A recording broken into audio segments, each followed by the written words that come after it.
Welcome back, my friends, to Wild Caught Vintage.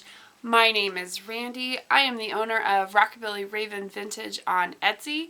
And here on my channel, we learn all about finding vintage clothing and vintage home decor and accessories out in the wild that we can bring into our wardrobes and into our life. And if you are into that sort of thing, please consider giving it a subscribe, and maybe if I'm lucky, you'll come back and I'll see you again soon. So in this video, we have the final part, friends. This is it. It is part number 4. We're muscling through it, the last of this humongous haul, over 100 pieces that I picked up at a flea market on my way back from Easter Sunday, visiting friends and family down in Kentucky. Found a flea market that was open, and oh goodness gracious, blessed beyond belief. And so I have all sorts of pieces that I have shown in these now 4 videos to teach you how to spot vintage when you are out hunting at the thrift store, or perhaps a garage sale or a rummage sale or a flea market like me. And today we're going to go over scarves, my favorite subject, as well as I found a couple of coats that I wanted to show you as well. So let me show you the coats first, and then we'll move into scarves. Get them up here so you can see them. Alright, friends, let me start with this piece first. I don't normally do menswear, but this fantastic little hunting vest was just too good to pass up. It is 100% wool, has a wonderful zipper, and I have said this before, if you look inside of a piece and you're like, I know this is vintage. I watched Randy's videos and I know this is vintage, and you're checking it and you can feel the quality and it's just really, really good, but there's no tag. Always check the pockets. If you see, my piece here has a 100% reprocessed wool with a really fantastic, it says T&B Bottling Company. So perhaps it's not a hunting piece, perhaps it is a uniform piece. I'm going to try and get a photo inside the pocket, but it has one of the oldest garment makers union tags I have seen, and I want to show that to you guys so that you can date your vintage pieces. So really awesome piece. This is going to go up into the store for one of my brothers who might like to wear one of these things. Really, really awesome heavy duty metal zipper, and just an awesome piece. Got it for $1 and thought it was really fantastic. So this next piece, oh, isn't it beautiful, is a plaid 1960s vintage coat. This beauty does not fit me. It's so unfair. Look at it. Look, it's perfect. I love pattern and I love plaid. But she doesn't fit. She's too small. Really awesome length. She is a pea coat or a hip length coat. She does not have any tags that I have found so far, but you can just tell by the weight of the fabric, by the cut. As you start really learning about vintage clothing, you will notice the difference between reproduction or inspired by pieces and the real thing. This has a really nice heavier lining, really good buttons that are really cool. Just a really fabulous piece. I'm really sad that it doesn't fit, but I got it for $1. I'm going to get it dry cleaned and probably save it for the fall and put it in the store for one of you guys to enjoy. So my last coat is unbelievable that I got this for $1. Oh, it is a 1950s plus size black swing coat with an awesome mink collar. It is unfortunately missing a button, but for $1, I'm going to go find 3 more big vintage buttons and just replace it. It's awesome. It does have really cool vintage buttons. Again, it has that awesome collar. It absolutely has nice glove length sleeves. Absolutely beautiful. Really, really, really outstanding piece. Again, it's a plus size swing coat. It is too big for me, so I will get it repaired, get those buttons repaired and fixed, or replaced I should say, and get that into the store for one of my dear fellow vintage loving friends out there in the world. Here is your tag. Really fantastic. Like I've always said, look down the lapel of your coats and see if you can find your maker's tag there on the lapel. This also has a Union garment maker's tag, and it has a beautiful crepe lining. Really, really fantastic piece. Absolutely beautiful.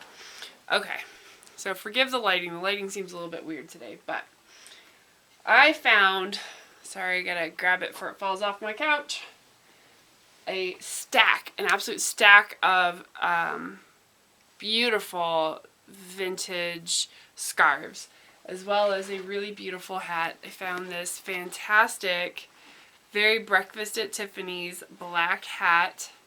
Has a sweet little bow right here in the back. That is just awesome. I don't know if I'm going to keep it. See if you guys can see it. There we go. I don't know if I'm going to keep it or not.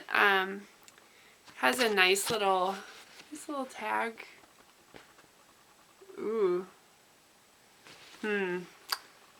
Lighting seems a little bit rough since I switched the batteries out. It says Frank Olive for Lord and Taylor. Beautiful little pink rim in there. It's a wide brim. Really nice. So we'll see. You guys have to tell me in the comments if it looks like something I should keep. Ooh, that doesn't look too bad.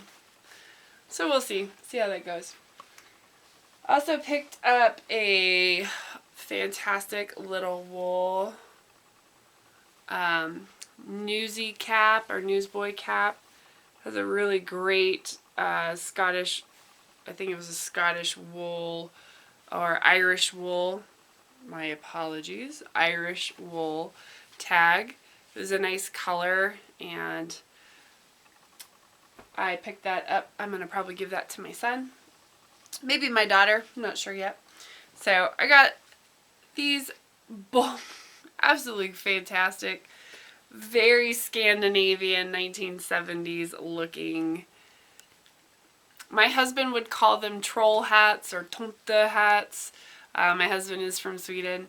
I just thought they were absolutely fantastic, and they were marked $3 a piece, and when I went up there, the lady gave them to me for $1 for both of them. So they'll be in the store if anybody likes quirky, fun winter hats, because I thought those were pretty fantastic.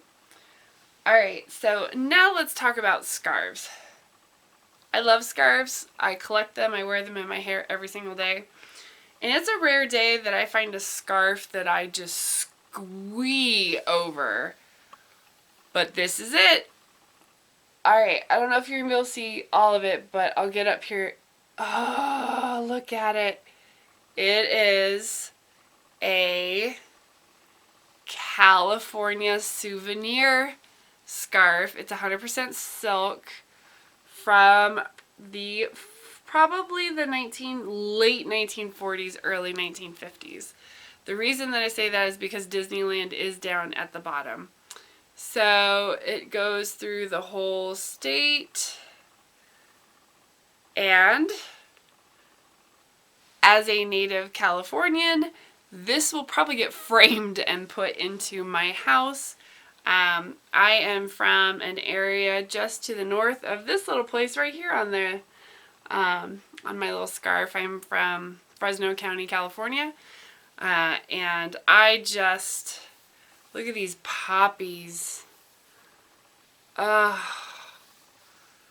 actually have poppies tattooed on my arm as a throw to my native born state, and this scarf, if it doesn't get framed, I will probably wear it, and I will wear it gently because, again, it is silk, but get this little baby up. Oh, look at that. Ooh. Absolutely. Just so excited about that scarf. So, all right. In the vein of 1950s scarves, found this awesome scarf.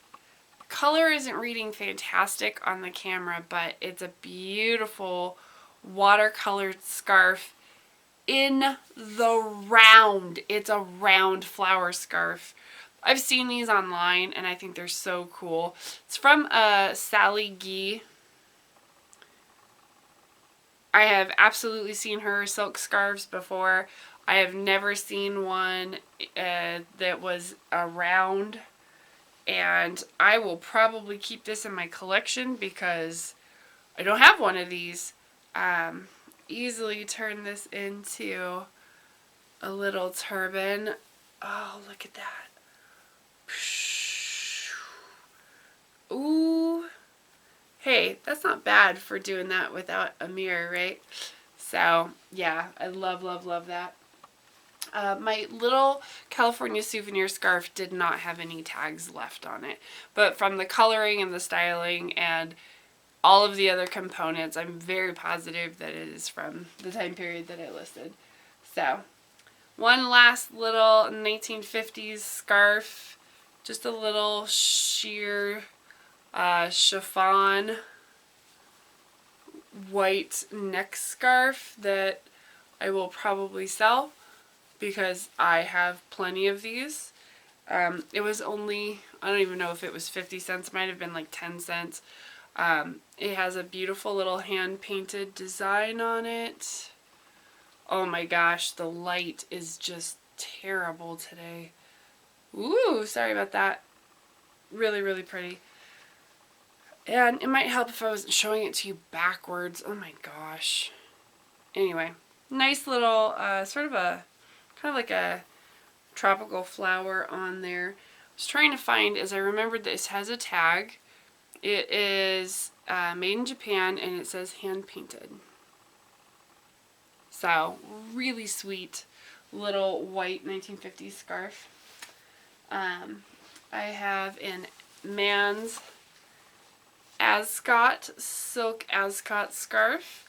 I actually find these to be a whole lot of fun for we women, but it would have been a little Ascot for a gentleman.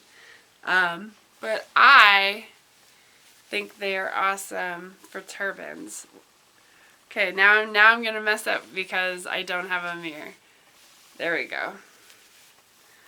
But yeah, see, you can do a little fringy 1940s thing. Oh yeah. Or you can tuck it away. So I might keep this one because I really like the pattern. And I have sort of an off, like a maroon red blouse that I think it would go well with. So this has a tag. It just says, has a camel on it, of all things. It's in Chinese. And it says 100% silk in English. I think it's probably from the 60s or 70s. So, really beautiful. I found a very 1970s, big 70s floral. It is from Carvin, Paris. I don't know that particular designer at all, but the scarf is silk. Has a great, nice big floral pattern. It is unequivocally not my style or my colors, but it was too beautiful to pass up, and absolutely fantastic quality. Nice, very well done, hand rolled hem. Nice big size. So that one will be going up in the store. This will make my dear friend Gianna very happy because I'm about to turn into a fangirl. I found a Vera scarf. This one is from the 70s. Look at this geometric. Here is your label, you will notice that there is no ladybug. We still have the nice big V, but we've lost the ladybug. So when the ladybug goes away, it's pretty solidly from the 1970s. And you can also kind of tell by the sort of deco, geometric styling of it. But it's still Vera. There's no little side tag on it actually, but it still has a hand-rolled hem. Make sure I'm showing you the correct side. I am. Still has a hand-rolled hem. This one is, I think this is acetate. I'm not sure that this is silk because it has like a little bit of a grit to it. So it might be a raw silk, but I'm pretty sure it's acetate. But it's going to stay here because I absolutely love Vera Newman, as I should just rename the channel Vera Newman's Fangirl, and that would be appropriate. So, oh, look at that. You wouldn't even know this from the 70s. Boom. Just pop this. I'm going to just do this really quick. You didn't know it was a hair tutorial, did ya? Bonus. Yep. Oh yeah. That, my friends, that is going into my collection. So, really great. Picked up a couple more scarves. This is a beautiful wool pashmina. It is a vintage wool pashmina. It is huge. It has beautiful fringe on it. It's a great piece for in the winter just to throw over. It might be sacrilege, but I do living history reenactment, and it might get cut up and turned into something else. Please don't unsubscribe. Any of my purists out there. So one last little scarf is a little 1970s, just a little shawl. But what I liked about it was it's got this really nice natural cotton, and I like the little slubby colors that are in it. And so I fully intend, as I roll it up quickly, to turn it into a hair scarf for myself, because I can wear it with just about anything. And I like really big bulky scarves so that I can, you're not going to be able to see any of that, turn it into a nice big 1940s inspired turban. There you go. So that's what I got it for, was to be able to do that. So forgive if this looks like crap, excuse my language. I don't have a mirror. I'm just looking at the feedback from my monitor on my camera, but I whip scarves in my hair without a mirror all the time. But it might look terrible because I'm doing it on camera, so we don't know. If it does, there has been a request for some turban tutorials, and so I'm going to be adding that as soon as the school year is over, because I am a special education teaching assistant as well as a vintage store owner. So give me a couple weeks and I'll start doing some hair tutorials. Last piece, just an awesome little fringy, very flapper-like belt. And that's it, my friends. I hope you enjoyed seeing all of the treasures from this massive 4-part haul. We learned all about Pendleton tags. We learned about vintage fabric and how to find the marks on the edges to be able to tell the designers and the age of them. We found out all about vintage handbags and sunglasses, and then as well, of course in this video, vintage scarves and accessories and vintage coats. So if you like this sort of thing, if you like learning about finding vintage clothes out in the wild, or perhaps how to style them, I would really love it if you felt inclined to subscribe hit that little bell for notifications when I upload new videos. And if this might bless somebody else, maybe share this video with them. Speaking of that, I hope that this video has blessed you in some way. If I'm lucky, I will see you again sometime soon. And until then, I hope that you have a wonderful day. Thanks so much for joining me. Bye!